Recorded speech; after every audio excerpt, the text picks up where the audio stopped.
we're live. We can rock and roll whenever you're ready. So just so everybody knows, we're going to do kind of a little bit of a different format. We may get back around to talking about some of the guys we like. In fact, we almost certainly will talk about some of the guys we like. But Colin and I are going to have a little discussion on some theory, kind of game theory, game strategy. So Colin, why don't you take it away? You got some scenarios you want to go over? Yeah, I think one of the things, we touched on a little bit last week that might get underrated or, not talked about as much in DFS is I think there's a lot of talk about game theory as it relates to cash games versus GPPs, but I don't think there's as much as it relates to GPPs and kind of how DraftKings is doing the prize structures. And I think we've seen over the past few weeks that they've been kind of balancing at the $3 and $33 price point, having one of those tournaments be sort of a flat structure GPP where you can double up your money if you get in the 20th percentile and still get a nice return if you win it, or there's other GPPs where you have to get into like the 5th percentile to double your money, but there's a massive 100K prize up top. And I think one of the things that a lot of times people might enter the same lineups in each of the tournaments if they're playing in both of them, and I think as like DFS gets a little bit more advanced than it is now, I think there's going to be a lot of focus on kind of the specific price structure of a GPP and how you might attack it. So I think to start it off, I think it's a pretty complex subject. So to me, I always try to think about like sort of what's the value of going contrarian, and if you could simplify it into a game that's much simpler, what would things look like? So I had a scenario I wanted to run by you and kind of get your feedback on how you might approach this type of game if it was like a DFS contest. Is that cool? Yeah, let's do it. All right, sounds great. So rather than selecting 6 golfers, I've decided to really simplify the process. We're only going to be selecting 1 golfer for our team. I think selecting 1 golfer takes a little bit of the sophistication about having to hit on 6 guys out of the equation. So that's the first kind of element of this game. The other piece is that it's actually a winner-take-all event. So it's going to be just ourselves and a group of 100 other players in a winner-take-all event.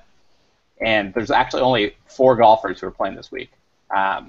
So it's a winner-take-all event with only 4 golfers to choose from, and the 100 players who are playing with us. And so golfer A, we can come up with a name for him if we want, but golfer A is actually the favorite of the event. He's got a 30% chance of winning. So I think there's only 4 golfers. We're gonna have the winner to win this event. He's got a 30% chance of winning. He's gonna be owned by 25% of the field. So there's gonna be 25 guys that have him in their lineups. Golfer B is got a 25% chance of winning. So that he's the second favorite, and he's going to be owned by 20% of the field. And then golfer C also has a 25% chance of winning, so he's right on line with golfer B, and he's going to be owned by 25% of the field. And then our last golfer is the longest shot to win. He's got 20% odds to win. He's actually going to be owned by 30% of the field. And so kind of like a simple winner-take-all game with 4 golfers to choose from, thinking about this from a game theory perspective and who you might want to take. Interesting. So this is a far simpler equation. I imagine you probably worked out the calculations, right? Yeah. It's easy when you do the math ahead of time. Yeah, right, I know. So I would imagine that you're trying to maximize your expectation in terms of monetary value, which would mean that probably somewhere between player A and player B. Seems like player D would be the obvious one to rule out with the high ownership and low percentage to win. Between player B and player C, you would obviously rather pick the guy with lower ownership percentage and the same percentage chance to win. So it's easy to rule out C and D, in my opinion. Yep. So it's between player A and player B, and intuitively, without doing any of the math, to me it feels like player B is the correct option. But it's all intuition. I mean, obviously I'm not doing the math here in my head. I'm interested to see what. So how did you go about calculating the solution to this game theory problem? Yeah, so your intuition was right, which is different than my intuition. So I think player A and B were it down to player A had a 30% chance to win, and he was going to be owned by 25% of the field, and player B had a 25% chance to win, and he was going to be owned by 20% of the field. So I think when I was just kind of like sketching this out, I was trying to understand, okay, like player A has got the highest likelihood to win, and there's only a 5% sort of delta between what his ownership is and his odds to win. And you kind of had that same 5% delta between player B, at 25% chance to win and 20% ownership. And so I was kind of expecting those two to check out, close to equal when I was just like sketching it out. And if you had, let's say it was a $10 entry fee, and they were going to rake it at 10%. So there was like $900 in prizes. Yep. Player B actually returned $1.25 for every $10 you invested in him, and player A was still like a plus EV situation, but he was only returning 80 cents on the dollar. And so, even though the gap between sort of the odds of his likelihood to win and the ownership was only 5%, it was actually more important was like the ratio and not necessarily just like the delta between the two numbers. Yeah, so the other thing, I assume probably what you did was just kind of an expected value calculation, right? I mean, 25% of the time you win and you split with 20% of the field. Is that essentially how you calculated it? Exactly. Okay.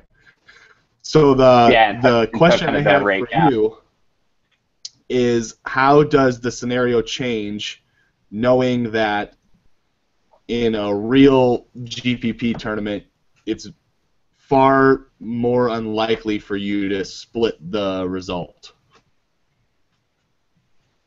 Yeah, so that there were a couple ways that I was interested in kind of sketching this out as it progresses. One was sort of to layer in more contestants. So right now it's just like the same game structure. It's like one golfer winner take all. You started to put in like 20 or 30 golfers to choose from. How did that kind of shake out? And then the other was kind of what you were getting at, which is, well, chances are you're not going to actually end up splitting the results. You each have 5 additional golfers that you can choose from in a DraftKings lineup. So you're not going to split the results. You're probably going to have a unique lineup. But I think what I was trying to do is isolate, I guess, the expected value of making one selection. So I think, to me, no matter what you do with like the next 5 picks, if we were to kind of build out a 6-man team, player 2 is always the right selection for your first pick, and player B, yes, and player A is still like a guy that you can invest in because it's a plus EV selection, but with players C and D, you're always going to get like a negative expected value by putting them in your line. Now that doesn't mean with your other 5 golfers that you can't continue to make kind of plus EV selections at each of those levels, and so you could end up in a situation where you have a lineup that still has a pretty high positive expected value, but it's done so with sort of one golfer that might have a low expected outcome. So have you gone through with the Vegas odds and sort of done this scenario, your expectation function for different lineups? Yeah, so that's like, it's one of the ways I've been trying to think about, like I said, I think this is, it's obviously a simple tournament. It's one golfer, it's a winner-take-all. I think, qualifiers are pretty damn close to winner-take-all events, so I think that, you could take this type of approach with a qualifier, and I think sometimes the tournaments that DraftKings structures with sort of the top-heavy nature, they all, but they might be like a top 1% takes the entire, or it takes like 75% of the prize pool type structures. Yeah, I mean, million makers are a lot like that, really, right? I mean, realistically, you're talking about a huge percentage of the prize pool, the top one spot really in that case. Yeah.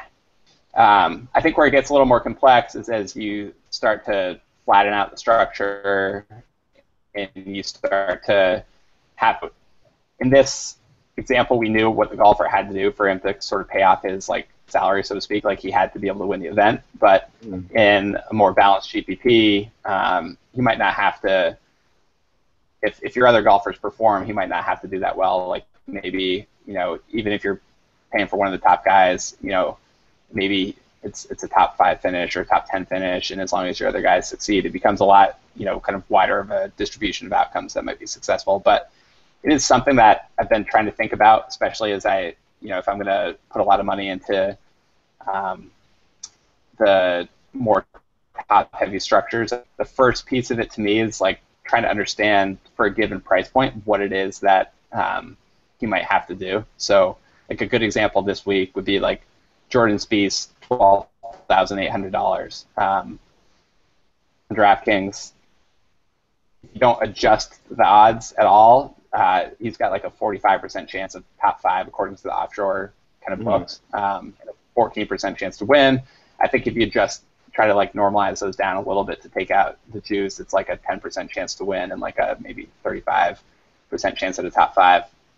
And so I think, but at 12,800, what is it that you need for him to pay that salary off? I think it's close to a win, but I think you might still be able to get away with it with the top 5. And so I think that's one of the things that I've been trying to figure out is for a given price range, what is it that you need the golfer to do, and then how does that kind of compare to the ownership? Yeah, and for GPPs, that concept of paying off a golfer's value is difficult to quantify because it's so variable from week to week. I mean, it's hard to say, like in other sports, you hear the phrasing 5 times salary or 6 times salary.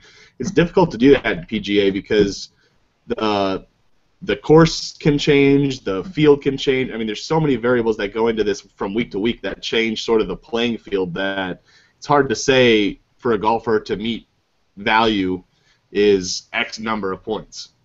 Yeah, definitely. And that's definitely something that I think talked about a little bit. Maybe it's something that could be talked about a little bit more, but just is like the scoring environment of a tournament.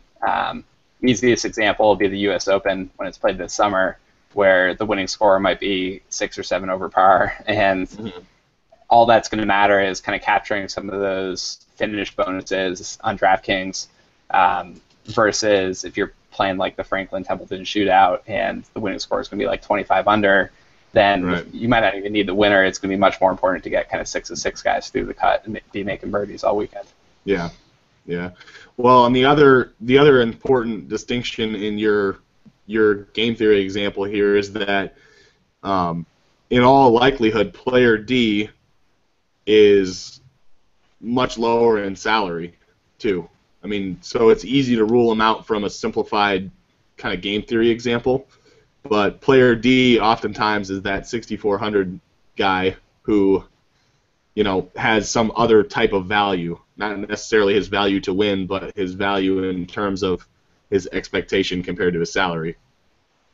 Yeah, definitely. And it was interesting. One of the kind of first things that I thought about when I kind of put this together was, it was less about the specific example and how it pertains, but if you think about a lot of the guys who are pretty cheap, they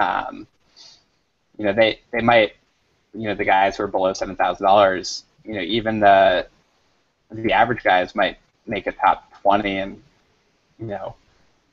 15, 20% of their events that they play on tour. And for someone who's that price, that's definitely more than enough to pay off their salary. And when you GPP, if your cheapest golfer is coming in the top 25, especially in large fields, that's a great spot to be in. And you almost always see those guys going off at low single digits. You might get, like this week, maybe like a David Hearn or someone might creep up close to 10%, but most of those guys are going to be going off at 1 to 2% of. Yeah, and in those qualifiers, I think it also becomes more important to pick right on the high-owned guys. So like DJ last week, the scenarios where somebody's going to be 35, 40% owned, in those high buy-in qualifiers, the ownership percentages tend to be clustered a lot more too. So it becomes even more important to make the correct decisions with respect to those guys' ownerships, especially the ones that are high owned. And then obviously you got to pick correctly in your low owned guys to distinguish yourself. Yeah, and I think that's another thing that it kind of makes you think about a little bit is, I think we all do like a ton of research on a weekly basis to try to see who we would predict to do the best, on this upcoming week. But it definitely gives you a little bit, like, you need to realize that even no matter how much time or effort we put into trying to predict the outcomes, like, even our best predictions are definitely fallible, and we don't always know what's going to happen. And sometimes, even though you might think that Dustin Johnson is definitely the best play for this, high dollar queue with, 30 contestants, that, being the people who picked Sergio Garcia as kind of their anchor was all that it took. And then it was just, you and another guy kind of duking it out with the other 5 spots, versus even if you had gotten, the right call on Dustin Johnson, you're still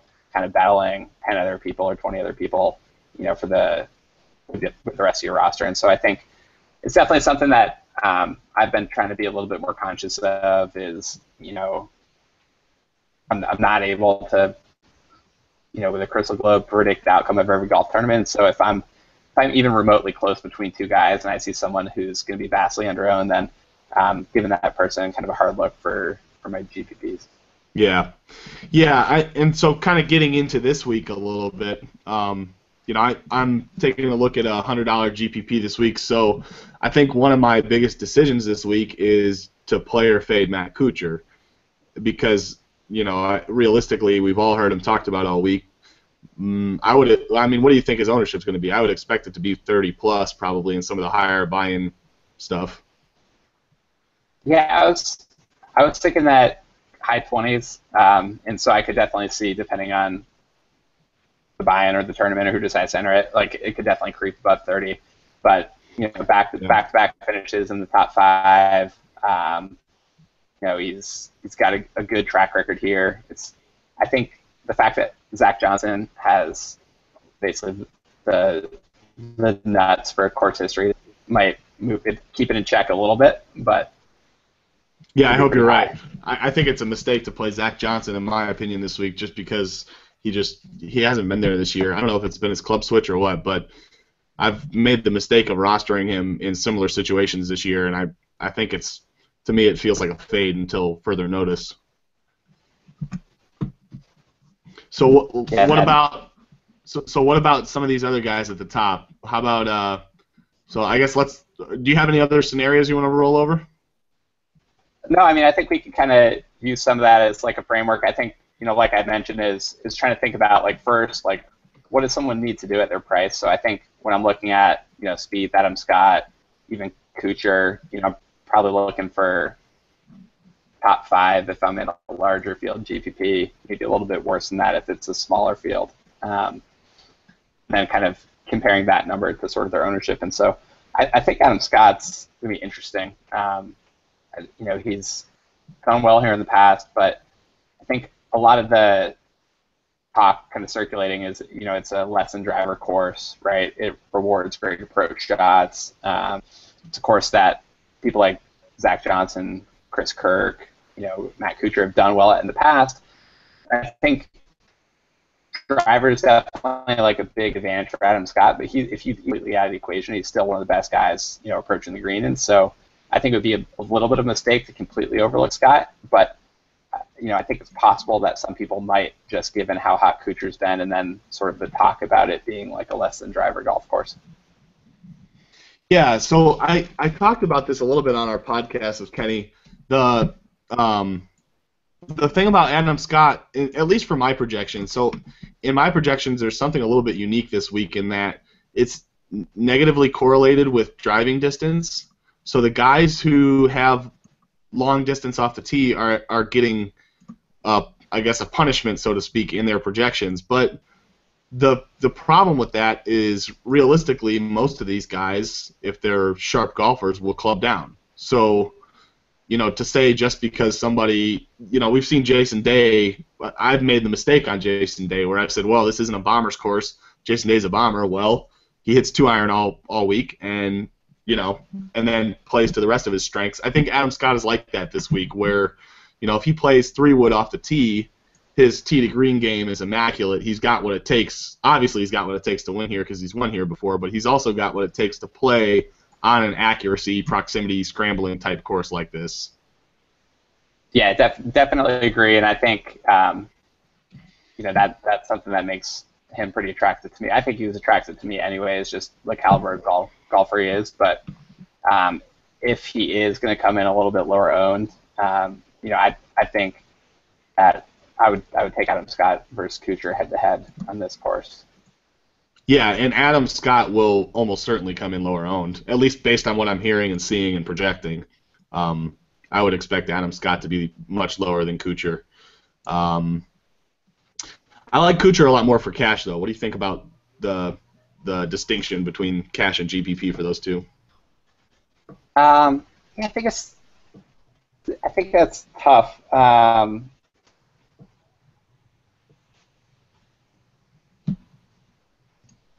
So I guess one of the other elements of game theory we can kind of talk about a little bit is sort of the distinction between head-to-head and double-ups. And I don't know if you're more of a head-to-head player or more of a double-up player, but I actually don't play double-ups or 50-50s very much at all.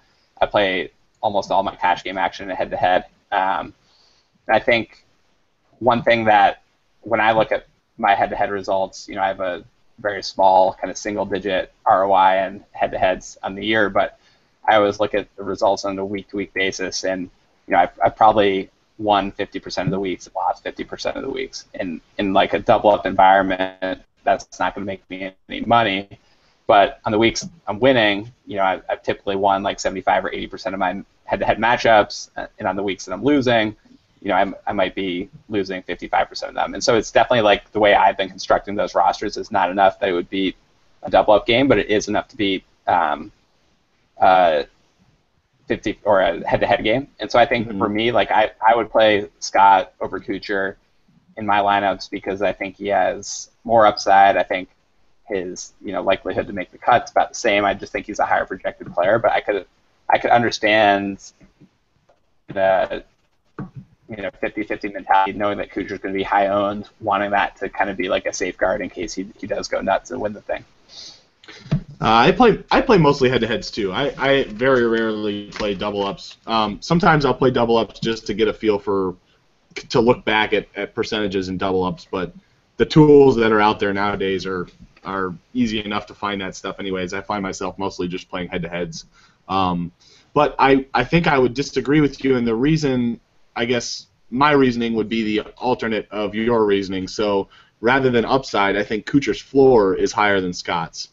To me, it feels like I could see Adam Scott probably unlikely to miss the cut, but I could also see him finishing 50th without really thinking too much about it. For Kuchar, it feels like his game should suit this course very well. He's got the experience here. To me, it just feels like his floor is higher, and that's really what I'm looking for in cash. Yeah, so I think I think I could get on board with his floor maybe being a little bit higher. I actually think that maybe in head-to-heads that like the floor of the player might be a little bit overrated, just because I think if you look at things over like the course of a season where you're playing 52 different weeks, you're better off finishing in the 50th percentile one week, in the 90th percentile the next week, than you are consistently chugging along at sort of the 60th percentile. And so I think it's okay to kind of forego a little bit of a floor in a head-to-head format. But that's just my kind of personal approach. Yeah, I could see that. I mean, that's I think one of the things I like about head-to-heads is because your weeks that are winning, you have the opportunity to win big in head-to-heads where you win 100% of them, and even on losing weeks, you have a chance to still win 20, 30%. So I think there's a good distinction there that you don't necessarily want to finish with a 55th percentile lineup every week. So there is something to be said there for sure about upside. So you mentioned Zach Johnson a little bit. Why don't you expand kind of on this 10K range? We've got Zach Johnson, Charlie Hoffman, and Patrick Reed. Yeah, so I think, for me, I kind of draw the line at, Spieth to Zach Johnson. I think there are good reasons to play in each of these guys. I'm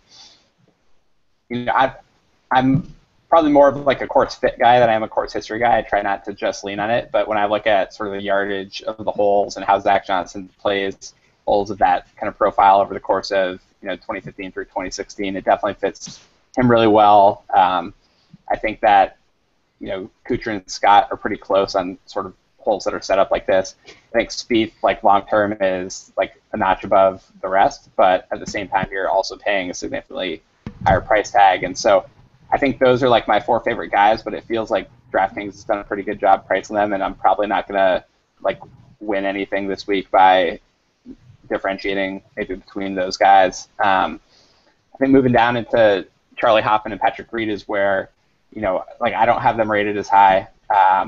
But I think when we kind of think back to that example and we think about a more top-heavy scoring environment, I feel like everyone's going to be going to a Kuchar, Zach Johnson, or maybe a Chris Kirk, or maybe not Kirk, but Kevin Chappell type. And I think that could leave Hoffman and Reed as sort of the most overlooked guys in this range. And so I think kind of on that alone, I think it puts them in play for the GPPs that might have a more top-heavy prize structure.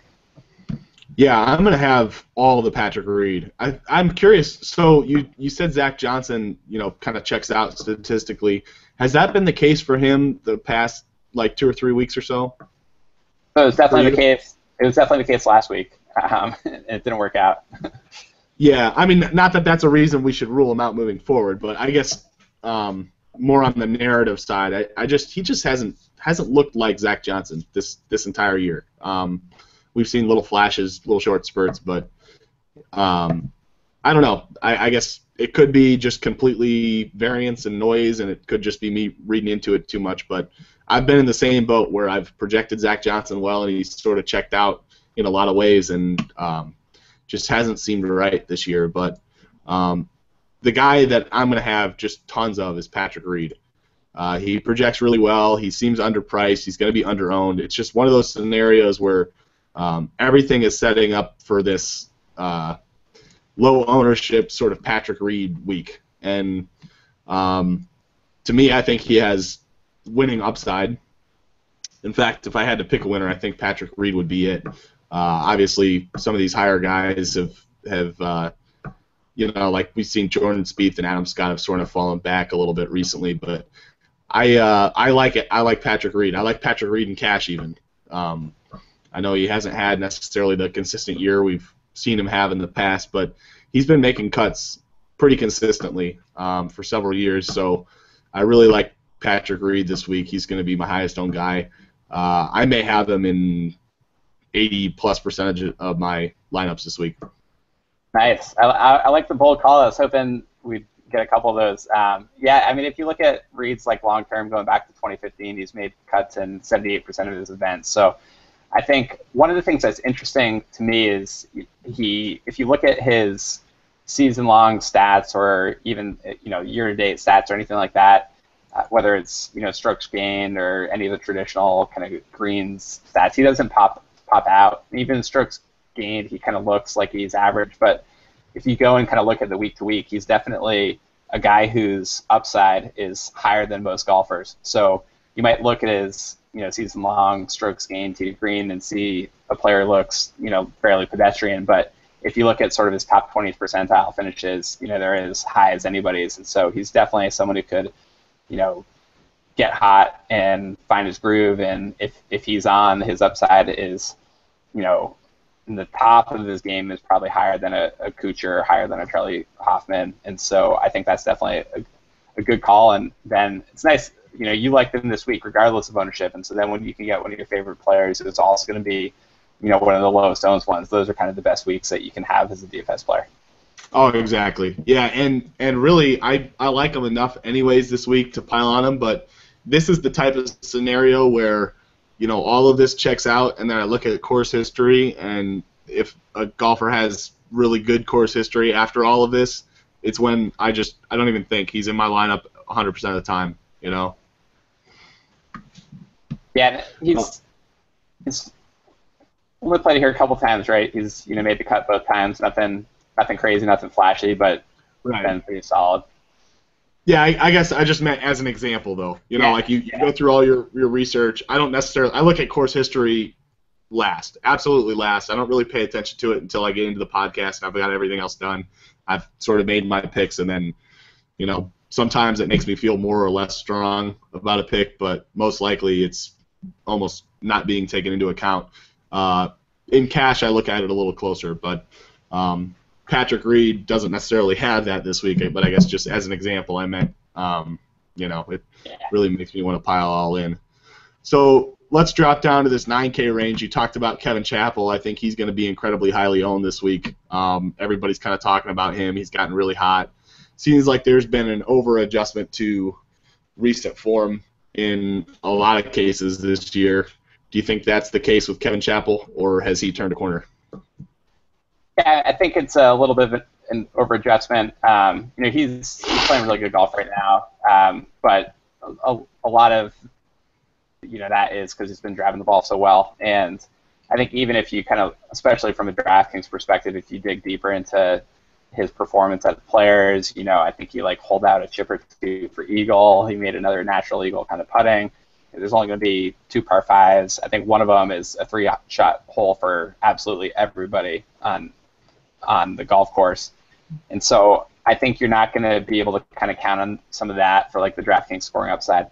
I don't think he's a bad play. I think he's in good form, and there's definitely a lot of reason to want to play him. I just personally I like Kevin Na a lot. He's usually popular. I'm hoping maybe this will be the week that he flies in a little bit lower owned. And then I was on board with Charles Schwartzel, and I just heard something in the past hour about an interview he had after kind of his Sunday round last week, and mentioning a wrist injury. And so I need to do a little bit of research on that. Just I don't know if you've heard anything, but I was on board with Charles for this course until I kind of heard that, and that's given me a little bit of pause. But I like Kevin Na the most out of the guys at this range. Yeah, I agree. I'm going to have tons of Kevin Na, and I agree with you. It may be a week where I haven't heard him mentioned too much. I don't know. His ownership sort of sneaks up on me every week. It seems like even when he's not talked about, he's sort of just always owned in a big way for whatever reason. I'm going to be going overweight on him for sure. So what was that? Sorry. I was going to say, I was looking at kind of his year-to-date ownership numbers, and on average, he's the highest owned player in this golf tournament. But maybe this will be our week that he's not. Yeah, I don't know. I mean, he's really not surrounded closely by any. I mean, Kevin Chappell, I think, would be the only one that's going to take away from his ownership. I don't really see. I mean, I don't see Louis being high owned. Maybe Charles, maybe Brandt, but when you drop down far enough to Danny Lee, I'm not sure it's really taken away from Kevin Na anymore. Yeah. So. But yeah, I'm with you. Kevin Na's my guy in this range for all the same reasons. I think he sets up really well here, and I'm gonna have enough of him that his ownership, it'll matter, but it won't matter as much. So. Have you heard anything about Schwartzel and possible wrist injury, or is that something that? I have not, but from watching him, he hasn't looked great. So I very well could see that. I think that's something that's overlooked a lot. People, I don't know. I mean. People don't really associate golf with injuries, but these guys are playing 4 rounds every single week most of the time for months at a time. That can be fatiguing, and I think people underestimate the fact that golfers can be injured, and there's not a really good forum for realizing that or understanding that. Yeah, definitely, and even something small that might not be preventing them from playing could always throw a little bit of a hiccup in their backswing or whatever. Oh yeah. Speaking of wrist injuries, I guess in the $8,000 range, on paper, Jim Furyk just leaps out to me. It's of course it has a ton of holes that are kind of between 350 and 450 yards, and throughout his career, that's been Furyk's sweet spot. And it seemed like I saw enough at the Players that I can kind of buy into not that he's necessarily at like the top of his game, but I think he flashed enough there for me to kind of trust him. And so Furyk's one of the guys that interests me a lot in this range, but especially if some of the other guys end up being more popular, and if he ends up low, maybe 6 or 7%.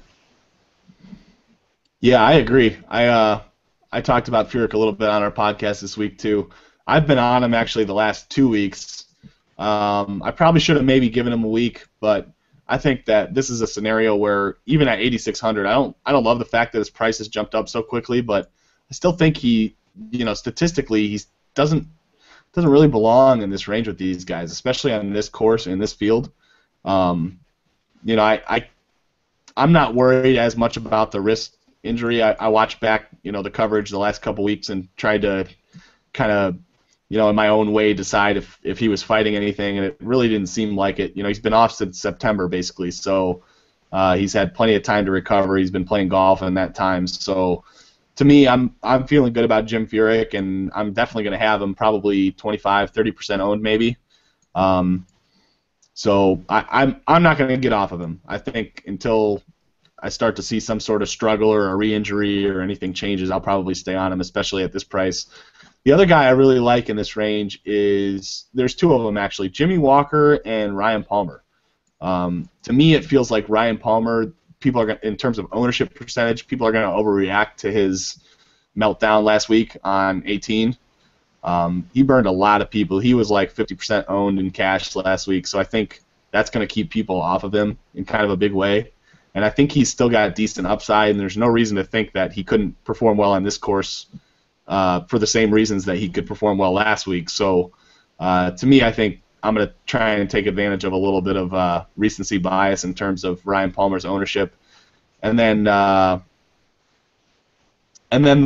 Jimmy Walker is the other guy I really like. I think at 8,500, he feels like he may be a little bit underpriced. I know he hasn't done much recently, but statistically speaking, he sort of stands out to me, and I don't expect to have a lot of him. I don't think he'll be super highly owned. He's been talked about maybe a little bit, but feels like a decent GPP play with some good upside in this range. Yeah, I think Ryan Palmer has like the double whammy of screwing people last week, and then I actually think he screwed people in this exact tournament last year, like home course. Yeah, I think he was on an 18, I think, right?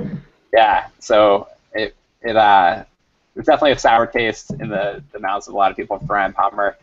I think one of the things that I liked seeing from him last week was that he was still kind of gaining strokes tee to green, and he had, like you said, kind of a meltdown. Like it was a poor putting performance, the worst one that he had in some 12 or so tournaments. But he hadn't putted too bad in the couple weeks before that, so hoping that's a little bit of a blip on the radar. Jimmy Walker, I'm not sure what to make. He definitely, from like a pure fantasy point perspective, he definitely popped up in kind of my rankings as a guy who can make a lot of birdies compared to those around him. He was, obviously on fire last week. I think one of the things that I can't quite figure out, I don't know what to do with it, is that historically he's always been a pretty strong putter, and it's something that's not been the case this year, at least, for the past few tournaments. And I can't figure out if that's just kind of the variance that can happen with putting, or if there's something else there, and maybe I'm ranking him a little bit too highly based on, his past putting excellence and not kind of what he's doing right now. Is he a bent grass specialist? I can never remember. I don't know, actually. That's, probably one of the levels. I've just never done enough research on my own to feel comfortable using those different putting splits for different grass types, so I've kind of left it out. But I definitely respect those that do. I just haven't got there myself. I mean, I look at it. I think you're right. I think there's, you have to kind of take it with a grain of salt. But I think knowing that we're coming off of a stretch of different greens to bent grass means that I think there could be something to some of these guys, waking up, so to speak. Could be completely just, reading too much into it, but it's something to think about at least. All right, so let's breeze through this 7K real quick. Who are a couple guys that are standing out real quick in this 7K range? Sure. So GPP, I think I got to give Leishman one more chance. He checks a lot of the boxes that I'm looking for. He hasn't quite been there. Maybe him and Palmer both letting people down last week will end up as a good play. Same thing, like I'm a sucker for punishment. The course should fit Bryson DeChambeau pretty well. He seems like he's lapsed off as far as his putting the last few events, and I can't figure out if he's actually just not a good putter. And we saw him at the Masters, we just saw kind of like a fluke, blip on the radar. But just like thinking about the type of golfer he is and how cerebral he is, I would expect him to be a better putter than this. And I think he's not an overpowering golfer, and so it could be the type of course that plays him. And so I think I'm gonna stay on, one more week, and then I'll at least have kind of 10 tournaments of data to make better decisions moving forward. Yeah, I like it. That 10 tournaments is a kind of rule of thumb I use too for data collection. So I have looked at Bryson's stats and data and haven't really done much with it. I've sort of been off of him. I guess the question I keep asking myself is, if he is who we say he is, then why wasn't he 40% owned when he was 6K or 6,200? Could be people's ignorance and just lack of knowledge, but to me I haven't seen anything that indicates Bryson should be anything other than a 77 or probably lower price golfer. And until I see something, I'm probably going to be continuing to stay off of him. I did have him a little bit in the Masters just because of the narrative of him being so focused on the Masters, and that was his big goal, and I think there's something to be said for those types of narratives sometimes. So I did have a little bit of him there, but I've been largely off of him. Yeah. The only other two guys I kind of give a thought here. So I think Patton Kizzire, great putter, and I think it's a course where you saw what happened with Chris Kirk last year. If someone did get hot, and he's definitely the type of guy that could, stay in contention or win the tournament on putting alone. So I think he's someone I'll have, and then I like good old Bill McGirt a lot as well. He's like the type of course that'll fit him pretty well. Okay, so Marxism has a quick question. Beyond being aware of your exposure to the golfers you're playing, how important is it to be aware of your correlated exposure to the golfers you play? Pretty easy to know your exposure levels, but more tricky to know your correlated exposures. Is there any easy way to do that? So I'm actually lucky enough. I have a pretty easy way. I've been working with a kind of contact from DFS who plays some other sports, and he had built this optimizer tool. I've been using that for golf to build some of my lineups, and one of the features that he had built was basically you can dump all your lineups into a tab, and so it'll show you that you might have 30% exposure to Jim Furyk, but that he's also on 10% of your lineups with Jordan Spieth, and so it doesn't let you kind of control those combos when you're making the teams, but it's at least easy enough to look at after the fact. I know he's been working with trying to figure out a way to distribute that tool more broadly. It's sort of just like a software program that you can download to your desktop and then load your own projections in and kind of build teams. And so if he's ever able to kind of build a web front end on it or release it more broadly, it's definitely something I'll kind of share with the community when he's got it out there. But it's pretty cool. It's definitely something I think is important. Yeah, the only other thing I'll say is that it can be done in Excel. It's a little bit time consuming and difficult, but it can be done with some of the Excel functions, and it's important to think about too. I think not enough people are actually considering that, so definitely a good question there. All right, so the only other guy I'll mention in the 7K, I like Boo Weekley this week. He really stands out for whatever reason. One of those guys where his projection sort of pops up and there's not enough for me to really rule him out. He's got the performance here at the course, and so his game sort of seems like it should fit well here. Freddie Jacobson stands out a little bit to me. His putting game has seemed to be okay, at least the past few weeks. Should suit the course well. And then Smiley Kaufman is one that I'm really kind of on the fence with because I'm not sure he really fits this course, at least in the sense that a lot of these other guys do. He does project okay for me, and in terms of just long-term kind of adjusted skill, I think Smiley Kaufman is probably better than a 7,600 golfer. So he feels a little bit underpriced just in that sense.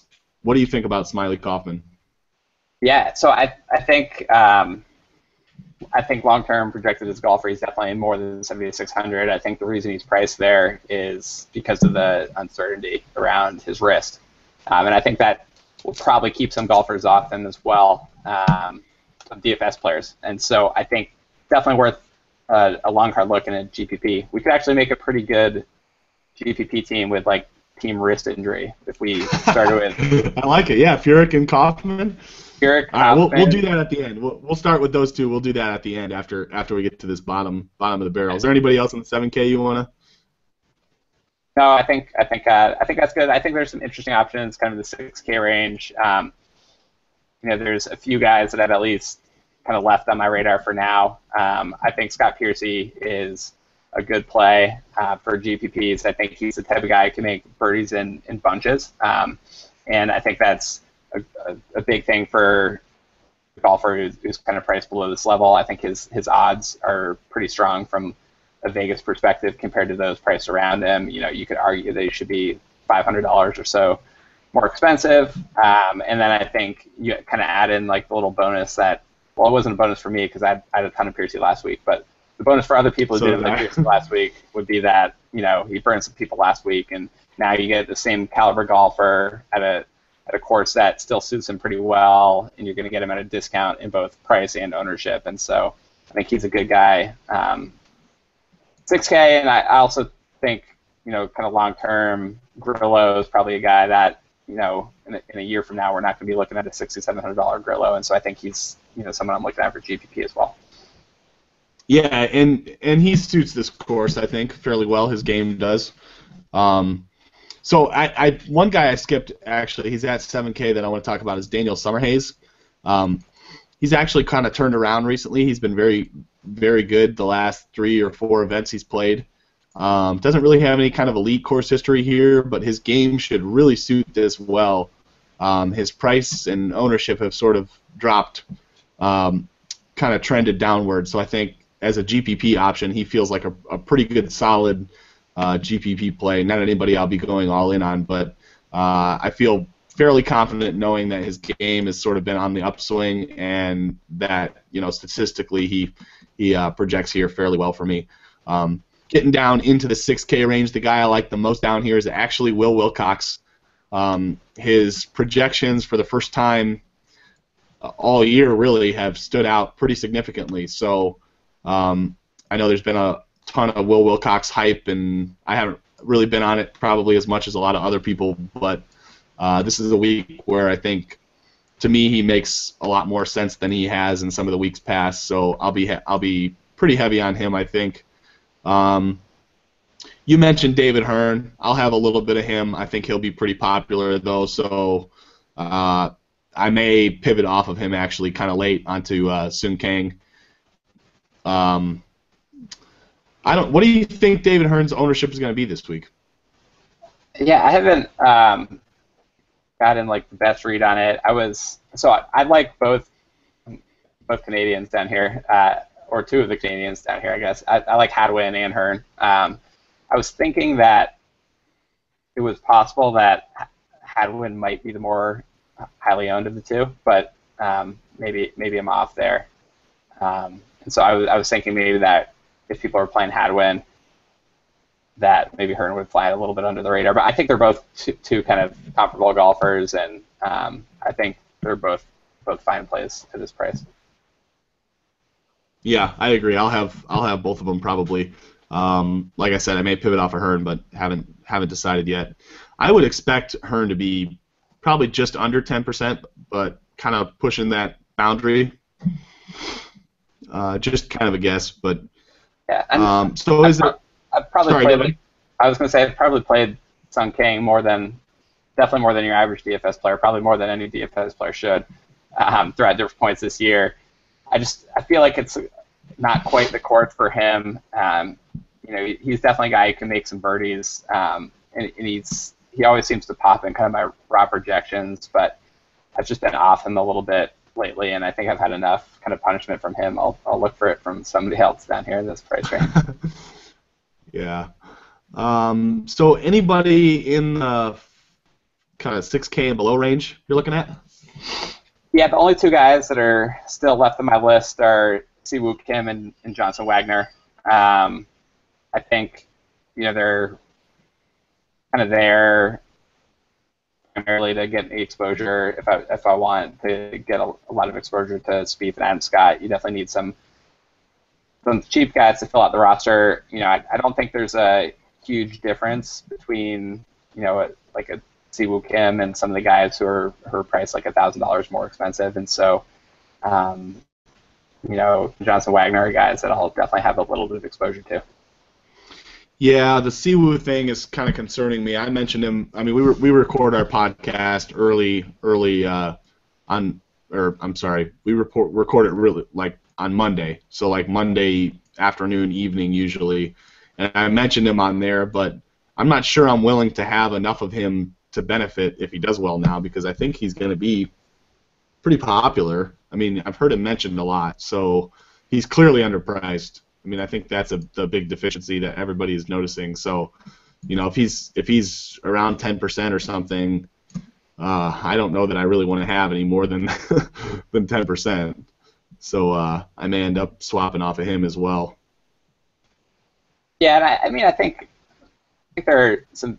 It is it's a smaller field this week. We didn't kind of talk about that at all, but I think there's 120 guys in the field compared to the regular week where it's 140. So just on kind of the basis of that alone, you should, even if you're just throwing darts, you have a better chance of getting more guys through the cut. And so I think, some of the cheaper guys have a higher likelihood to make the cut this week than they do other weeks. And so I think you can take a little bit more of a stars and scrubs approach, because of that. Yeah. So Marxism wants to know about Bronson Burgoon. What do you think? I think you gotta ask the defense boot camp guys, the original Burgoonies. I've never been on the Burgoon train. I've honestly never seen him hit a golf shot. So I think it's hard for me. I'm just looking at the numbers and listen to other people talk about him. I just don't know enough. I've tried to dig into the numbers, but nothing about him kind of pops out as being particularly special or relevant. So he'll those guys are smart guys. So he'll probably have a good week eventually, and hopefully they'll be the ones who benefit from it. But it's probably not going to be me until I see a little bit more. Yeah, for what it's worth, they talked him up on the podcast this week. So take that with a grain of salt. I'm kind of in your camp. I'm not about him, and nothing really stands out to me, at least in sort of my research and my process. So I won't be on him, but there's smart people out there that like him, so there could be something to it. All right, so you want to put together our team wrist injury? Yeah, so I think team wrist injury is going to be a pretty solid GPP team this week. So you could start off with Chris Kirk. He was battling a wrist injury, took some time off last fall. He is another guy who, if you look at his season-long metrics, they're not great. But if you kind of take some of that out from the beginning and think that maybe he was just trying to get back into form, then his more recent numbers look a lot better. And it's, of course, he's obviously won at, and it fits game. So you can start with Kirk, and then you can go with Furyk and Smiley. And so those are two other guys. I think Furyk's, like I said, Furyk's a good play regardless. And I think Smiley is a good GPP play because he definitely has upside in the talent, and none of us really know if he's going to come back, with his game, on, or if he's going to come back with a little hitch in his swing. Yeah, based on what I'm reading and hearing, it sounds like he's safe to play for what it's worth.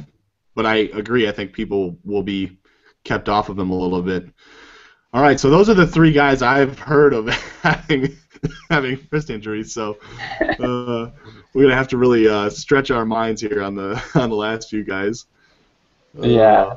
I don't know. So we've got about 8K left to work with here. Um, I mean, 8K is pretty good salary. Um, we could make a Cockrack wrist injury joke.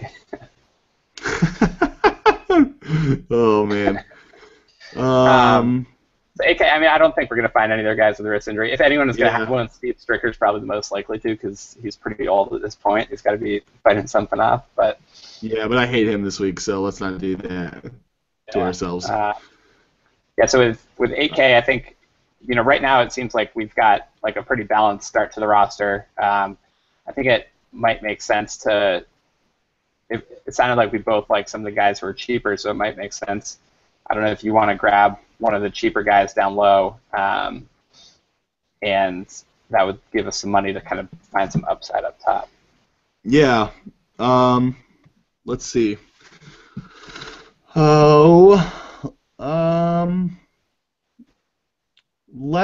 Let's go with Wilcox. I really like him this week. So I think what you want to go two low guys and then let's get a high guy now, and then that can kind of dictate what salary range we pick the last low guy. Yeah. So what do we have right now for salary? 8,700, 17,400 total for the last two guys. And what type of tournament are we thinking about? We should put some of the game theory to good use. Do you want to? Yeah.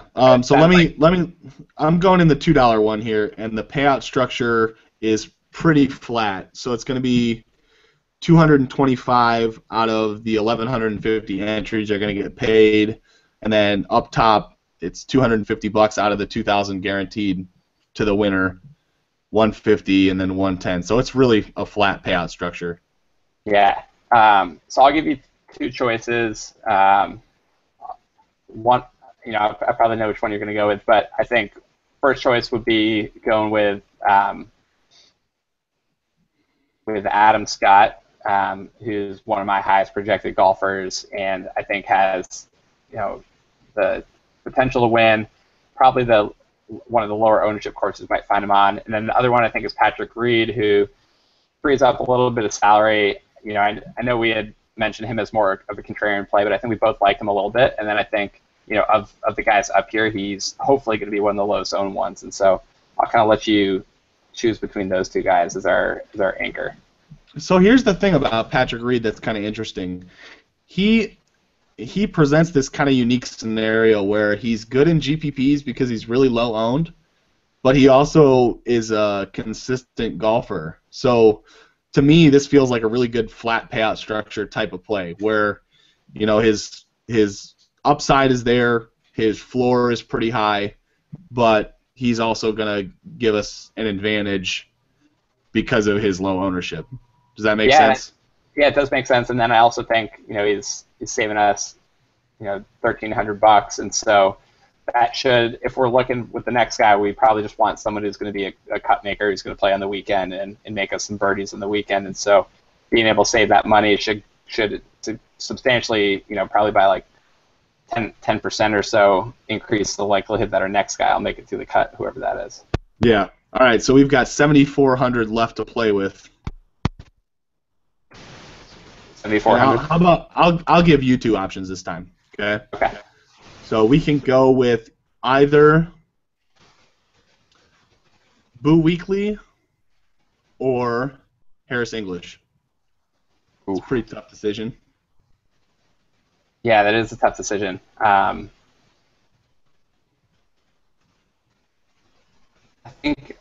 think of those two, man, it's kind of like I'm choosing right now between Boo Weekley, who I luck boxed my way through to the weekend with him last weekend, and Harris English, who was basically the opposite situation.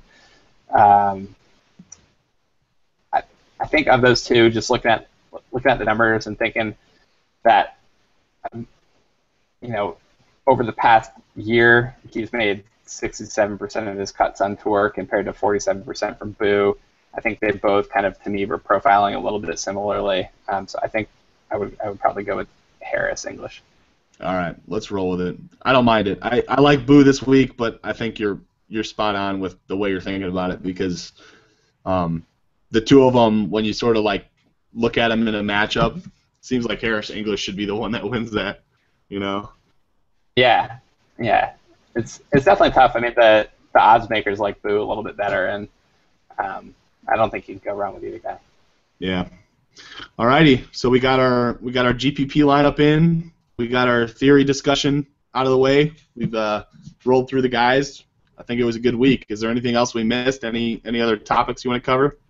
No, I mean, I think if you are interested in playing Euro Tour, it's obviously starting tonight. I think it'll be good to get to know golfers from all around the world. I'm looking forward to that aspect. I think there could be some interesting topics down the road if we see everyone gravitate towards the common names, and there might be a lot of edge that DFS players can get from playing some of the less popular names from Europe, specifically in the Euro Tour. But I don't think I have any lessons there, but hopefully it's a topic we'll be able to cover in one of the coming weeks.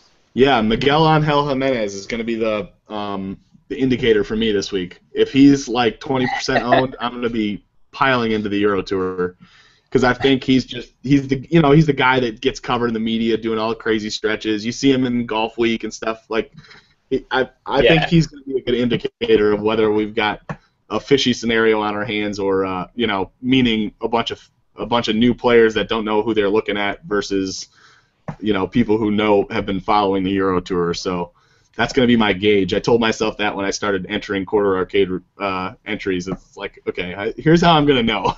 Yeah, that's a great call. Yeah. Alrighty. You want to tell the people where they can find you on Twitter?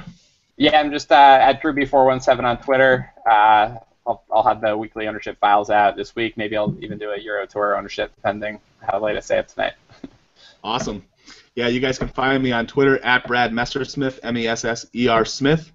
If you guys have any questions, feel free to give us a shout out on Twitter. And I know I'll be around. I know Drew's pretty responsive, so Colin's pretty responsive. So we'll get back to you guys.